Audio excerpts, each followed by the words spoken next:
ছেলেবেলার অনেক স্মৃতি জড়িয়ে থাকে এই রথের দিন। সেই ছোটবেলায় সকাল থেকে তোড়জোড় চলতো রথ সাজানো নিয়ে। এই পাতাবাহারের গাছ লাগবে তো এই ঝাউ গাছ, এই সব জোগাড় করতে করতে যেন একবেলা কেটে যেত। তারপর সুন্দর করে মালা গেঁথে পুরোটা সাজিয়ে নিয়ে সেই বিকেলবেলা বেরোনো, আর একে অপরের রথ দেখা হতো কে কতটা সুন্দর করে সাজিয়েছে। কি সুন্দর মুহূর্তগুলো ছিল। তবে এগুলো এখনো দেখা যায় ছোট ছোট কচিকাচাদের মধ্যে। তবে বিকেল বেলায় আমিও রথ টেনেছি কচিকাচাদের সাথে, আর তার সাথে রথের মেলাতেও তো যেতে হবে। মেলাতে ঢুকতেই প্রথমেই যেন চোখে পড়ে গেল গাছগুলোর দিকে, যেটা আমার বড়ই পছন্দের জায়গা।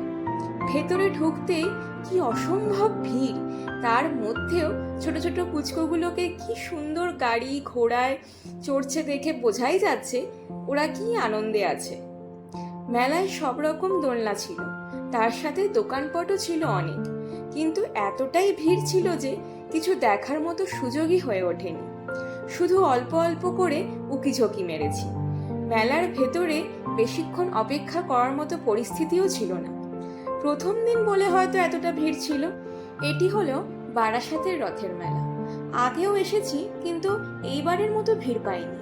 বাইরে বেরোতেই জিলেপি, খুরমা, পাঁপড়, বাদাম, কুলফি সব কিছুই যেন ছিল।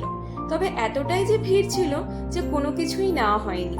তবে 2-4 দিন পর আবার যাব, কিন্তু রথের দিন পাঁপড় খাবো না তা তো হয় না।